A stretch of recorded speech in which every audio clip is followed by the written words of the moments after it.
Pagi, Pak B.J. Habibie adalah salah satu orang yang cerdas sekali di Indonesia. Sejak muda, Pak Habibie memang sudah berprestasi. Sosok Pak Habibie selalu lekat dengan pesawat.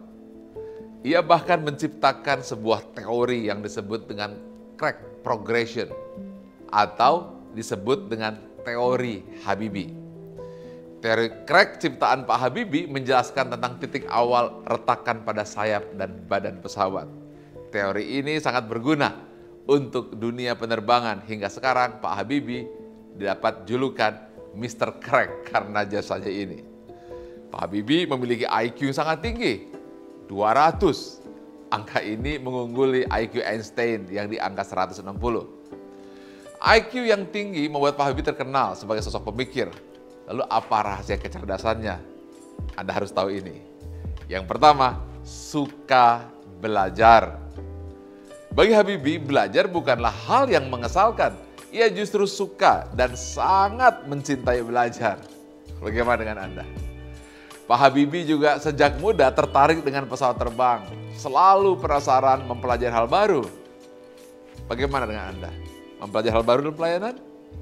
Hasil belajarnya tidak sia-sia. Karena ia berhasil memimpin proyek pembuatan pesawat terbang pertama produksi dalam negeri. Pak Habibie tidak segan membagikan ilmunya ke generasi muda agar ilmu pengetahuan yang ia punya tidak hanya terhenti pada dirinya sendiri.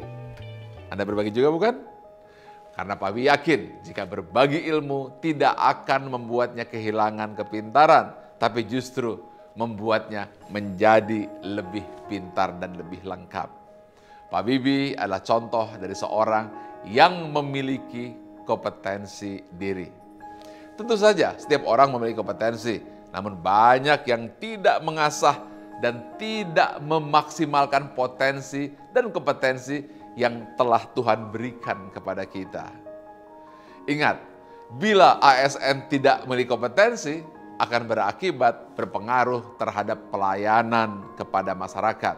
Misalnya, pelayanan menjadi lambat, asal-asalan, tidak maksimal, tidak efisien, hasilnya tidak sesuai dengan standar operating prosedur yang telah ditentukan. Riset ini penting sekali Anda ketahui, bahwa kompetensi adalah kemampuan dan karakteristik yang dimiliki seorang pegawai aparatur sipil negara, berupa pengetahuan, keterampilan, dan sikap perilaku yang diperlukan dalam pelaksanakan tugas dan jabatannya. Sehingga aparatur sipil negara dapat melaksanakan tugasnya secara profesional, efektif, dan efisien.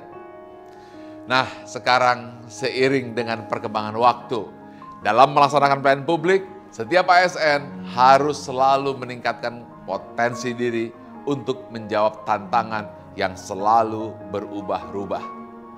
Saya akan sampaikan apa panduan perilaku kompeten. 1. Meningkatkan kompetensi diri untuk menjawab tantangan yang selalu berubah. 2. Membantu orang lain belajar. 3. Melaksanakan tugas dengan kualitas terbaik. Jadi apa kesimpulannya? Bahwa kompetensi aparatur sipil negara berperan penuh dalam menjawab tantangan dan perubahan zaman yang dinamis. Kompetensi tersebut dapat berpengaruh dan berdampak buruk terhadap kinerja organisasi apabila kompetensi yang dimiliki oleh ASN tidak dikembangkan. Kompetensi adalah alat dasar untuk berkompetisi. Untuk itu, kompetensi harus dimiliki sebagai bekal dalam berkompetisi.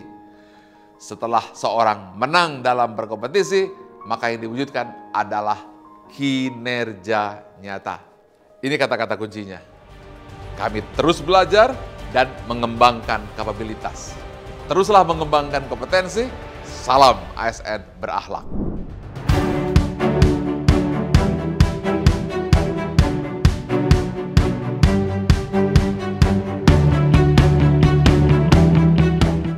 Semangat pagi, salam berakhlak.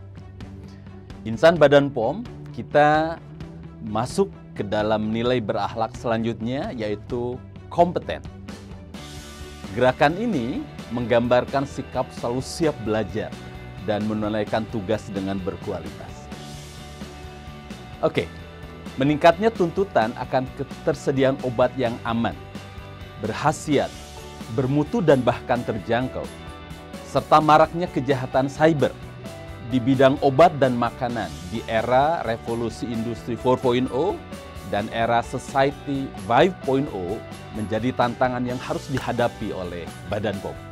Sumber daya manusia atau SDM merupakan hal yang sangat strategis tentunya dan menjadi prioritas Badan POM.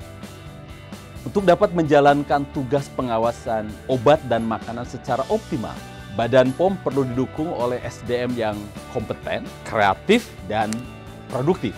Dan nilai kompeten ini sejalan dengan budaya kerja pikir yang ada di Badan POM, yakni profesional, diantaranya tekun dan komitmen tinggi, kompeten, kemudian kredibilitas, diantaranya dapat dipercaya dan diakui, mampu, sesuai standar, inovatif, diantaranya pembaharuan ilmu, berpikir ke depan, tidak berpuas diri.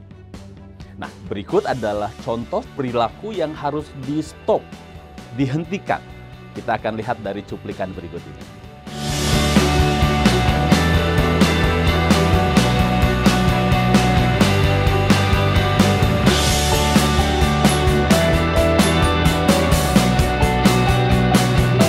Oke, insan Badan POM, bagaimana menurut Anda ketika melihat perilaku seperti itu? Di mana karyawan tersebut terlihat malas, padahal tuntutan pekerjaan semakin tinggi. Dan tentu harus diiringi dengan peningkatan kompetensi. Nah, berikut adalah contoh perilaku yang harus dihentikan, harus di-stop jika ingin menjaga nilai kompetensi. 1. Cepat merasa puas dengan kemampuan diri sendiri. 2. Berhenti atau malas belajar hal-hal dan cara-cara baru. 3. Apatis dalam meningkatkan kompetensi diri. 4. Pelit berbagi ilmu dan pengalaman kerja. 5. Tidak mendukung rekan atau pegawai lain mengikuti pelatihan. 6. Berpikir sempit saat ada wawasan lain yang berbeda saat proses belajar. 7. Menunda penyelesaian pekerjaan. 8.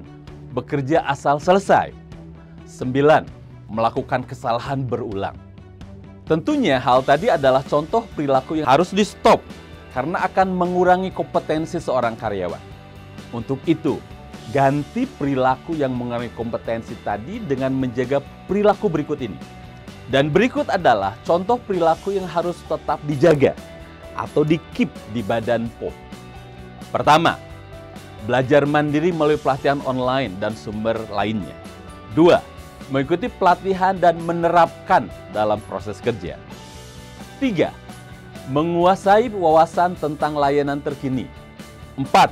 Memberikan kesempatan yang sama untuk setiap pegawai dapat mengembangkan potensi. 5. Membagikan pengetahuan dan pengalaman pribadi. 6. Memberikan coaching atau bimbingan kepada rekan kerja baru atau yang membutuhkan. 7. Bekerja secara mandiri, efektif, dan efisien memberikan hasil yang maksimal. 8. Melakukan pemantauan dan evaluasi terhadap tugas yang diberikan. 9. Melakukan konfirmasi atau cross-check dalam proses pekerjaan. Jika insan Badan POM selalu melakukan perilaku tadi, tentu saja belum cukup untuk meningkatkan kompetensi. Perlu ada progres dan peningkatan dalam budaya kerja kita, sehingga terwujud insan Badan POM yang kompeten dan mumpuni. Nah, seperti apa contoh perilakunya? Kita saksikan dari cuplikan berikut ini.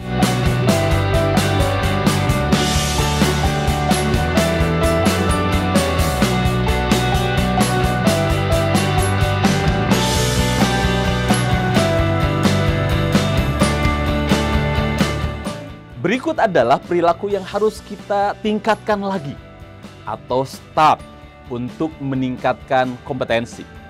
Pertama, update dengan hal-hal kekinian, terutama yang relevan dengan bidangnya.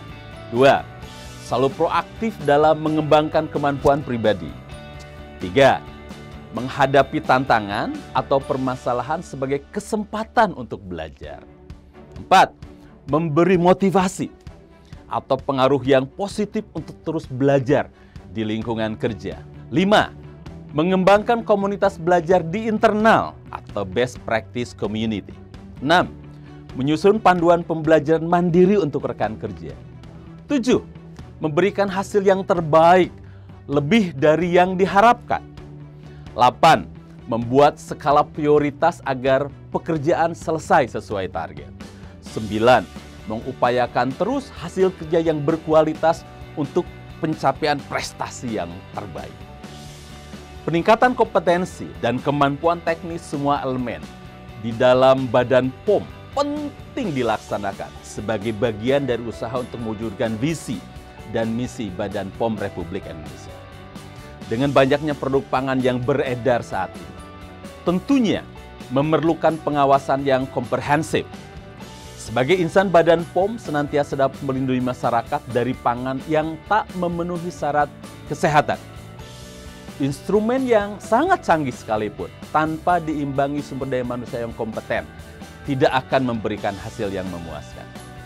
Terkait dengan hal ini, Badan POM sebagai institusi pengawasan obat dan makanan sangat penting untuk meningkatkan kompetensi dalam bidang pengujian, terutama kompetensi sumber daya yang melakukan pengawasan.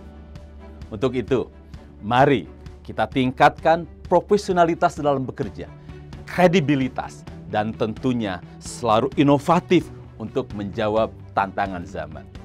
Inilah kompeten. Salam berakhlak.